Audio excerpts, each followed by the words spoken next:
Greetings, everyone. This is Rambling Collector here, and welcome back for another comic ramble. For this one here, we won't be talking about an older series, or even one that's already been finished. We will instead be talking about a more recent comic that has brought up in recent years, and has taken myself, personally, very much by surprise by how much I am eager to see how this story will wrap up. We are going to be talking about Void Rivals, written by Robert Kirkman, Lorenzo de Felici, and Matheus Lopez. Now, for this one here is a little different because it does take place in the same universe as Transformers, but it is its own series.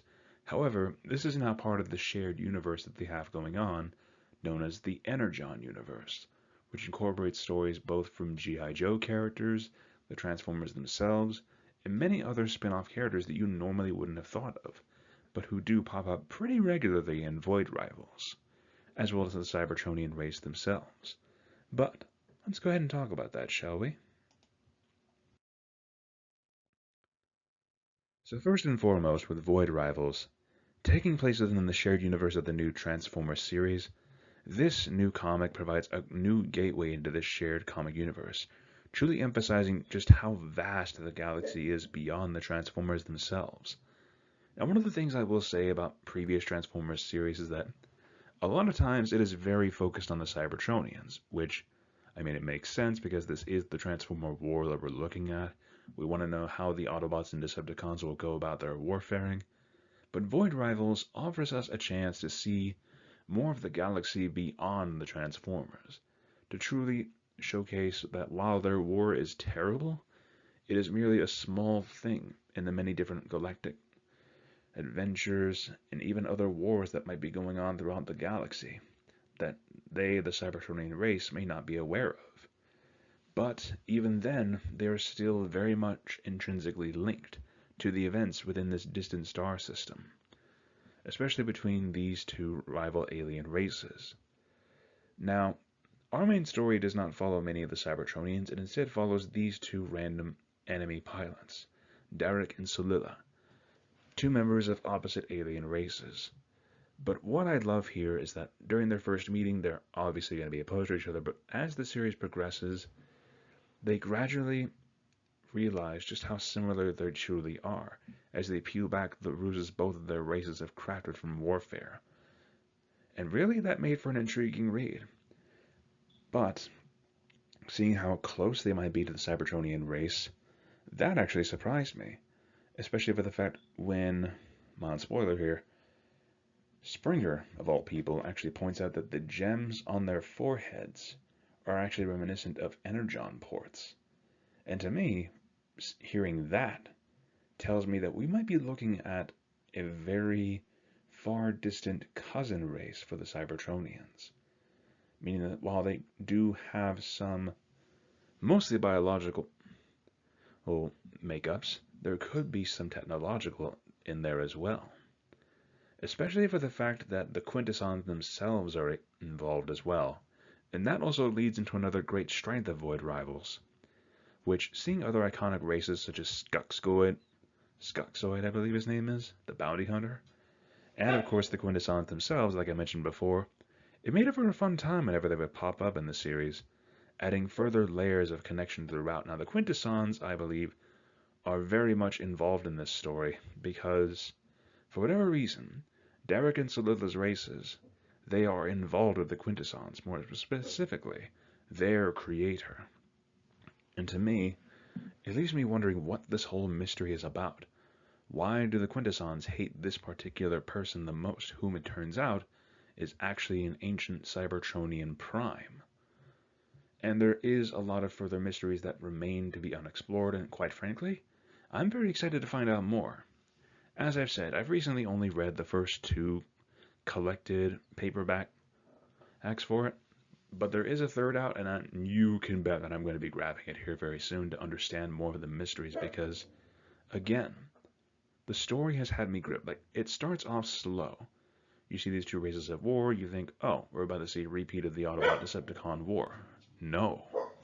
We see how these two learn to work together to not only survive at first, but also to later on try to bring their species back together, to try to harbor in peace. But we see that there's more than that, with their planet's governments themselves cooperating with the other to keep the ruses alive and to keep the war going, at least in some form or fashion, trying to keep whatever secrets there are that are buried within their shared history, well, hidden. And to me, I did not expect that from a Transformers spin-off comic of all things. I'm going to be completely honest with you there. I didn't expect as intriguing of a story as I have seen here. Now, the Cybertronians do pop up here and there. For instance, we do see Jetfire in one of the issues in the earlier part of the series, and then Springer himself actually becomes a main supportive character for at least a little while. And of course, we do see other Cybertronians pop up from time to time, such as Shockwave whenever Skuxgoid is involved. But other than that, this feels like its very own self-contained story. For while the Transformers are very much involved, and I believe they will be further involved as the series goes on, even then, this isn't wholly about them.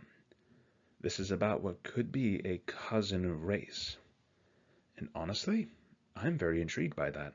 If my theory on that is correct, well, then I'm going to be very surprised. But if not, well, you reap what you sow, right? And at the end of the day, it's only a theory. But with that being said, let's move on and talk about the next subject. The art style. And I will say this much, the new illustrators for this comic series, done for the Energon Universe, for Void Rivals, and for the Transformers comics, I haven't read any of the G.I. Joes yet. I will get back on those at some point to explore them, but even then, the illustrations are gorgeous. Void Rivals really captures that scope of the galaxy. Seeing all these various races interacting with each other really highlights the fact that this universe that we are seeing here is vast and really complex. But the art style has this simplicity and this roughness to it at times that I really like. There's one thing with modern comics that I'm not too huge a fan of, and that is when everything is just so cleanly polished. Like it's almost glistening off of the page. But then you have comics like this that are much more rougher. They look like they've been through some sketches. There's a bit of blotting, a bit of line art here that we can see here, the rough edges here. And honestly, I love that more because it really highlights the very nit and gritty of this type of story. There is not a whole lot of happiness here. It's warfare. It's dark. It's dreary. Government conspiracies, hiding in the shadows, things of that nature, secret organizations, and of course the Cybertronians themselves being involved. It all leads to a very gritty looking story, and the artwork really personifies that, but it always adds that fresh scope, that feeling of vastness to this universe. And honestly, I'm very much curious to see what's going to happen here, and I love, again, the sheer scale that is brought to life here. Now, moving forward.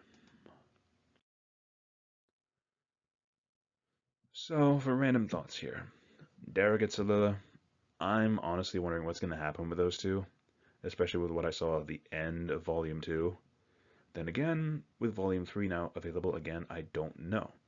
There's far too much in the air here, and honestly, this is one reason why I am partially hesitant to review currently running comics, mostly because we don't know what's going to happen, and while that does add a good air of mystery to it, it also leads to a lot of uncertainty, and quite frankly, at the same time, because it is still going, you may not have all the answers, but it does lead to some good theorizing.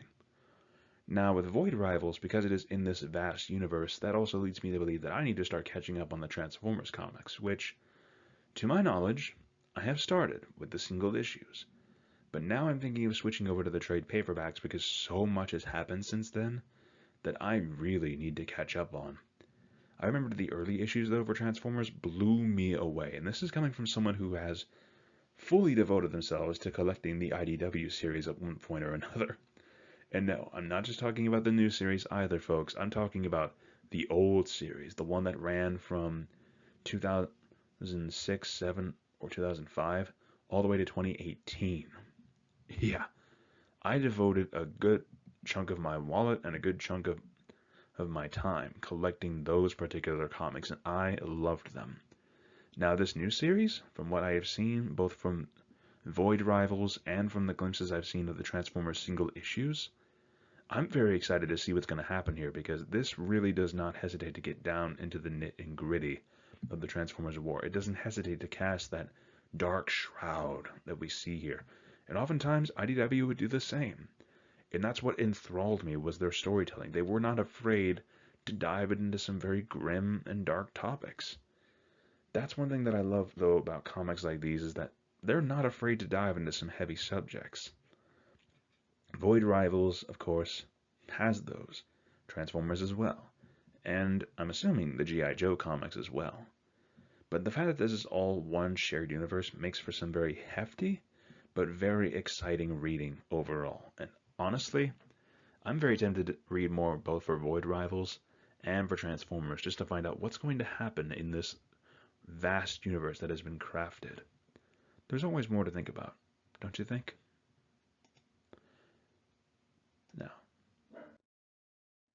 Now, for the overall score for Void Rivals thus far, I would have to give it a solid 10 out of 10 for great immersion, amazing artwork, and a really well done story that unfolds as you continue to read. It might start off slow at the beginning, might feel a little predictable, but the further you go into the story, the more you see the complexity and strings that are being built here. And quite frankly, because of that, I do believe that Void Rivals is more than deserving of being given a chance if you have not read it already. I'm very excited to see what the Transformers universe is going to have in store with these comics, especially in this vast of a scale. But with that being said, I think I'll close off the video here. Thank you so much, guys, for listening if you stuck around to the end of this video. If you did, feel free to leave a like, comment your thoughts on this video down below, and if you have any comic suggestions, then please do let me know. It might take me a while, I will tell you that, full honesty, but knowing that you have dropped that particular suggestion will leave it in the back of my mind to fester until my curiosity eventually takes over, and then I do a deep dive into another universe. What can you do? When you're a reader, there's always another world to explore. But if you all are curious to check out some of the other videos that I've done on this channel related to comics, I will leave a link to that playlist here at the end of the video, or if you're more of a book reader, then I will leave a link to that playlist as well for you all to check out. And hopefully you all did enjoy this video, and thank you so much for listening to this crazy man's ramblings about comics and books and things of that nature. It really means a lot to me that you all stuck around to the end here. Thank you so much for listening. This is Rambling Collector, signing off for now. Have a great day, fellow readers, and I will see you all in the next video.